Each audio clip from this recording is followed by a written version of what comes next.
Hello everyone, আসসালামু আলাইকুম। Welcome back to my channel. আজকে আমি আপনাদের সাথে মিস্টার নুডলসের হট চিকেন স্পাইসি রামেনের রেসিপিটা শেয়ার করব। আপনাদের সুবিধার্থে আমি প্যাকেটটা খুলে দেখাই দিচ্ছি এখানে কি কি আছে। এই প্যাকেটে ছিল নুডলস, আর এর সাথে ছিল হলো স্পাইসি সসটা, আর এখানে ছিল হলো সাদা তিল। আমি একটা প্যানে পর্যাপ্ত পরিমাণের পানি গরম করে নিয়েছি। এখন আমি এখানে নুডলসগুলো দিয়ে দিচ্ছি।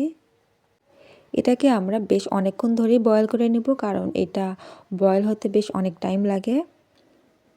আমাদের প্রায় নুডলসটি বয়েল হয়ে এসেছে। এখন আমি এখানে অ্যাড করতেছি হলো তাদের স্পাইসি সসটা। এই সসটা দেওয়ার পরে আমাদের আরও কিছুক্ষণ এটাকে রান্না করে নিতে হবে। আমাদের প্রায় রান্নাটা হয়ে এসেছে। এখন আমি একটা পাত্রে এটাকে সার্ভ করে নিচ্ছি। এখন আমি এখানে এক এক করে হোয়াইট তিল এবং বয়েল এগ অ্যাড করে নিলাম। এখন আমি এখানে আগে থেকেই ভেজে রাখা চিকেনগুলো অ্যাড করে নিচ্ছি। তৈরি হয়ে গেল আমাদের হট অ্যান্ড স্পাইসি রামেন। এটার টেস্টটা আমার কাছে অনেক বেশি ভালো লাগছে। আপনারা অবশ্যই বাসায় একবার হলেও এটা ট্রাই করে দেখবেন।